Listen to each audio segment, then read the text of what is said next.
مہنگائی کم ہو رہی ہے، یہ پاکستان کی تاریخ کا آخری IMF پروگرام ہونا چاہیے۔ وزیر اعظم شہباز شریف پرامید۔ کابینہ اجلاس سے خطاب میں کہا، معیشت میں استحکام اور بہتری لانی ہے۔ یہ سفر طویل اور مشکل ضرور مگر ناممکن نہیں۔ کابینہ اجلاس میں اہم فیصلے۔ کمیٹی برائے قانون سازی کے 26 اگست کے فیصلوں کی توثیق۔ نیشنل فارنسک ایجنسی کے قیام سے متعلق قانون سازی کے نئے مسودے کی بھی منظوری۔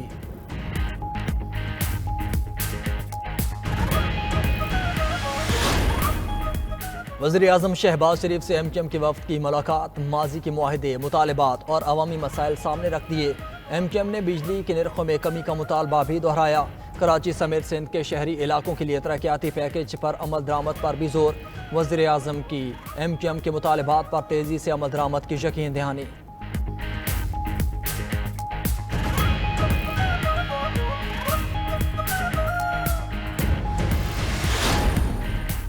اپوزیشن اتحاد تحریک تحفظ آئین پاکستان اور عوام پاکستان پارٹی کے درمیان رابطہ۔ عوام پاکستان پارٹی کے سربراہ کی TTAP کے سربراہ محمود اچکزئی سے ملاقات۔ شاہد خاقان عباسی کی محمود اچکزئی سے ملاقات اسلام آباد میں ہوئی۔ بیٹھک میں ملک کی سیاسی صورتحال پر تبادلہ خیال۔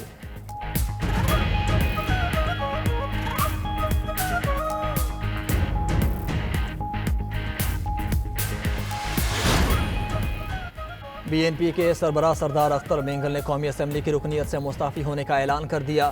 بولے، ایوان میں پاکستان کے معاملے پر کوئی سنجیدہ نہیں۔ اسمبلی ہماری آواز نہیں سنتی تو اس میں بیٹھنے کا کوئی فائدہ نہیں۔ اس سیاست سے بہتر ہے پکوڑوں کی دکان لگا لوں۔ مستعفی ہونے پر 65,000 لوگ مجھ سے ناراض ہوں گے، لیکن میں ان سے معافی مانگتا ہوں۔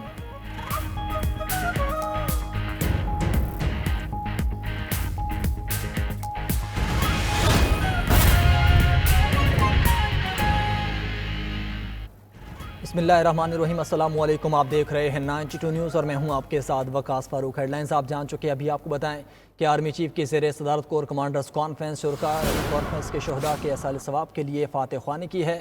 تفصیلات بتائیں گے ہمارے نمائندہ بلال آفریدی ہمارے ساتھ موجود ہیں۔ بلال بتائیے اس حوالے سے۔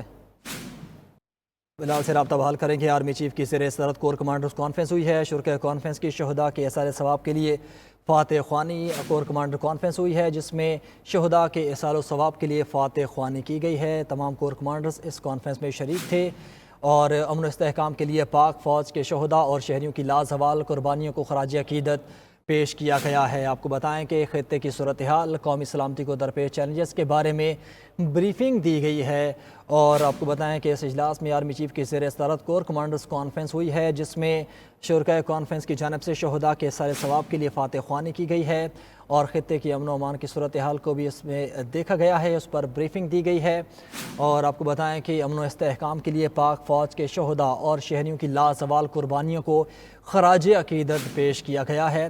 خطے کی صورتحال، قومی سلامتی کو درپیش چیلنجز کے بارے میں بریفنگ دی گئی۔ تفصیلات جان لیتے ہیں نمائندہ 92 نیوز بلال آفریدی سے۔ بلال بتائیے گا، آرمی چیف کی زیر صدارت کور کمانڈرز کانفرنس ہوئی ہے؟ آج بالکل فورم کو خطے کی صورتحال، قومی سلامتی کو درپیش چیلنجز اور بڑھتے ہوئے خطرات کے جواب میں آپریشنل حکمت عملی کے بارے میں بریفنگ دی گئی ہے اور فورم نے ملک میں خصوصاً بلوچستان اور خیبر پختونخوا میں سرگرم ملک دشمنوں قوتوں، منفی اور تخریبی عناصر اور ان کے پاکستان مخالف اندرونی اور بیرونی سہولتکاروں کی سرگرمی اور اس کے تدارک کے لیے کیے جانے والے متعدد اقدامات پر بھی غور کیا گیا ہے اور فورم نے اس بات کا بھی اعادہ کیا ہے کہ پاک فوج عوام کی غیر متزلزل حمایت سے انسداد دہشت گردی کے لیے قربانیوں کو رائے گاہ نہیں جانے دے گی۔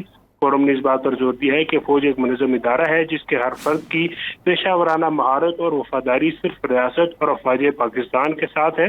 فوج میں موجود کڑے احتسابی نظام پر عمل درآمد ادارے کے استحکام کے لیے لازم ہے اور کوئی بھی فرد اس عمل سے بالاتر اور مستثنا نہیں ہو سکتا اور ایک مضبوط اور مؤثر قانونی نظام کی اہمیت کو اجاگر کرتے ہوئے آرمی چیف نے اس بات پر زور دیا ہے کہ پاک فوج دہشت گردوں، انتشار پسندوں اور جرائم پیشہ مافیات کے خلاف ضروری اور قانونی کارروائی کرنے میں حکومت، انتظامیہ اور قانون نافذ کرنے والے اداروں کو جامع تعاون فراہم کرتی رہے گی۔ فورم کا دہشت گرد نیٹ ورکس کی ملی بھگت سے چلنے والی غیر قانونی سرگرمیوں کے خلاف جاری کوششوں پر بھی اطمینان کا اظہار کیا گیا اور فورم نے سخت سائبر سیکیورٹی اقدامات کے ذریعے قومی سائبر سپیس کے تحفظ پر زور دیا اور فورم نے بھارت کے زیر قبضہ مقبوضہ جموں و کشمیر میں انسانی حقوق کی سنگین خلاف ورزیوں کا